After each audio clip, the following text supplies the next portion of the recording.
seconds. We have complete clearance for launch. We are go. 20. 9. Guidance internal. Ignition sequence start. 5. 4.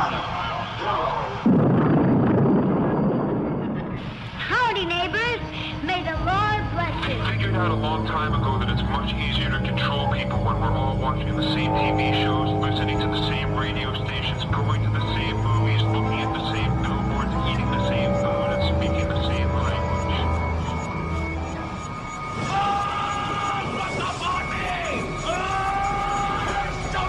I'm talking about my life. I can't seem to get that through to you. I'm not just talking about one person, I'm talking about everybody. I'm talking about form. I'm talking about content. I'm talking about interrelationships. I'm talking about God, the devil, hell, heaven. Do you understand? Finally! All will obey Santa in this new world order. Oh, yeah? You're going to have to answer to the Coca-Cola company. That sounds like a lot of...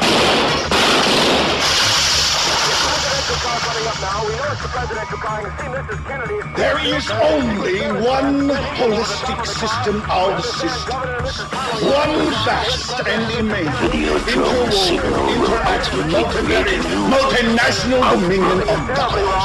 Multinational dominion which will produce and control hallucinations to the point that it will change human reality. PsiOp Radio.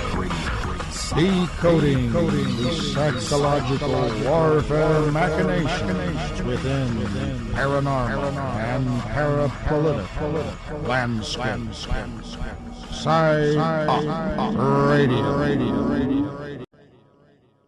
Hello, everybody. This is Smiles Lewis. And I'm Mack White. And you're listening to a live edition of PsiOp Radio, transmitting from Austin, Texas. It is... Well, it's October 2nd, 2011, and this is episode number 153, 153 episodes here on the PsiOp Radio podcast live show and streaming on anomalyradio.com. How are you, my friend? I'm doing good. How are you? I'm doing great. It's been really nice settling into the new home here, the new digs and the new radio ranch. The new gleaming studios of Anomaly Radio Network. We try to make everything beautiful. Glow. Oh, thank you. It really is. Oh, yeah. It's great. And let's see. Well, we luckily did get to see each other just recently. Yes, Nick Redfern's lecture was a really interesting event. Yeah, that was this past Saturday, rather 2 Saturdays ago, and that was put on by the nonprofit that I'm associated with, the Anomaly Archives. We had Nick come in from Arlington to give a lecture on belief systems and the United States government and elements thereof. Of course, it was basically an overview of the wide range of books that he's covered, including his current book, The Real Men in Black. And he's, of course, done lots of research covering the government's knowledge of UFOs, or at least what they've admitted to, what they've released publicly, whether kicking or screaming, through the Freedom of Information Act and those things that were already public. Plus his own research, which has led to some very strange areas, most interesting of which I think to the audience was talk of the book he published, I guess that was last year, Final Events, which details the alleged 40-year think tank that created... I'm hearing a phone ringing. That's in the other part of the radio ranch. It's distracting me. But this think tank supposedly had investigated UFOs and determined that they believed... that the UFO phenomena is in fact demonic and trying to delude humanity, trying to lead it astray, perhaps even to consume our souls.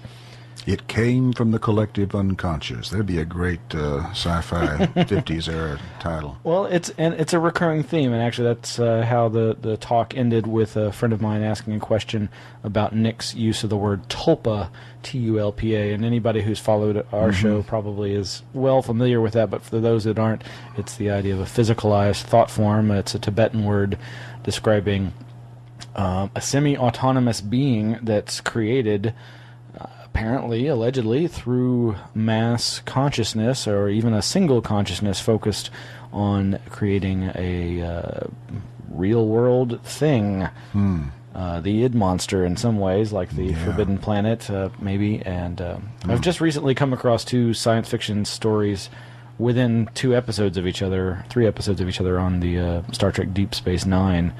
This is a recurring theme. It's used in so many different science fiction contexts, multiple times in the Star Trek universe, no doubt.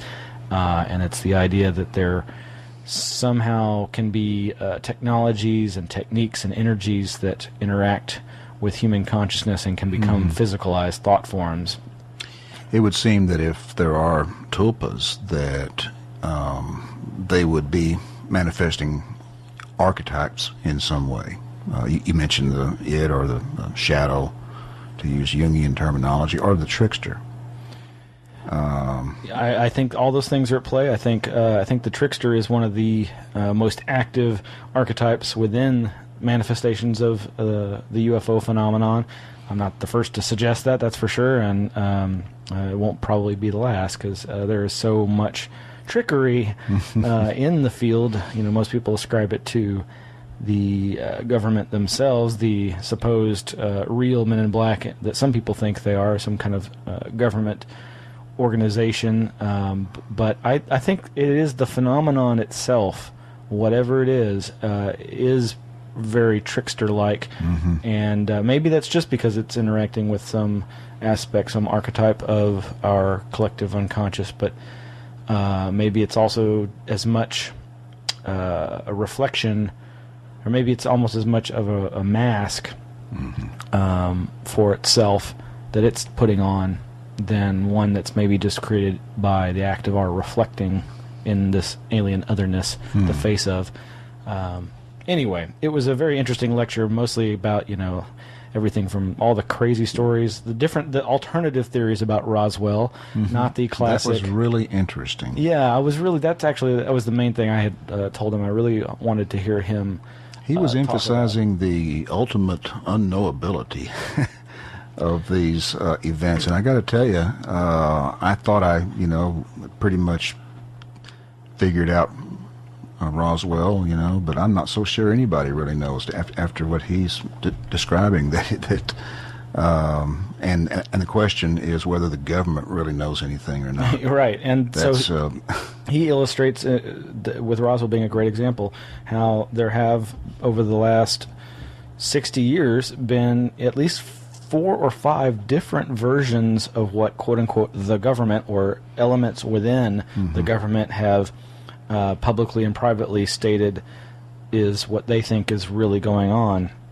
And I think that's very important. People, as he said, far too quickly talk about the government, and I do it too, refer to it as if it's this monolithic thing, when in fact, hey, I work in state government. It's just one part of a very large machine. And one part doesn't always know what the other part is doing. Very often. And that's something that American ufological history particularly, but I'm sure it's happened in every country where, the governments and the military agencies and intelligence agencies say one thing publicly, but they're really thinking or typing or communicating differently behind the scenes. Well, Nick's own explanation of what may have happened at Roswell really seems to me to be the most plausible. And he was able, I think, skillfully to cast some doubt on this recent Stalin plot. I mean, which that just seemed, so absurd. I tend to agree. I think the version that he's not necessarily expressed as the quote-unquote truth, but the one that I think he does probably lean towards, and the one I lean towards, is what he exposed, or the tale he told that he heard from other people. In the book Body Snatchers in the Desert in 2005, which we've talked about a number of times, but is an interesting variant as compared to this recent Stalin War of the Worlds, fake Mengele engineered alien kids. I thought it was interesting when he was describing that Stalin story was not new. It had turned up somewhere else. What was it now? Some fellow had been told that story, and he was he just didn't believe it. He felt that because he was going to have some classified job with the government, that this story had been told to him just to test whether or not he could keep his mouth shut, and that he didn't believe it. Yeah, and in fact, that I believe that was a witness that Nick has interviewed himself from for his. Well, it was most recently published actually before Annie Jacobson's book Area 51, that has this side story about the Roswell alternative theory, the Stalin one, and.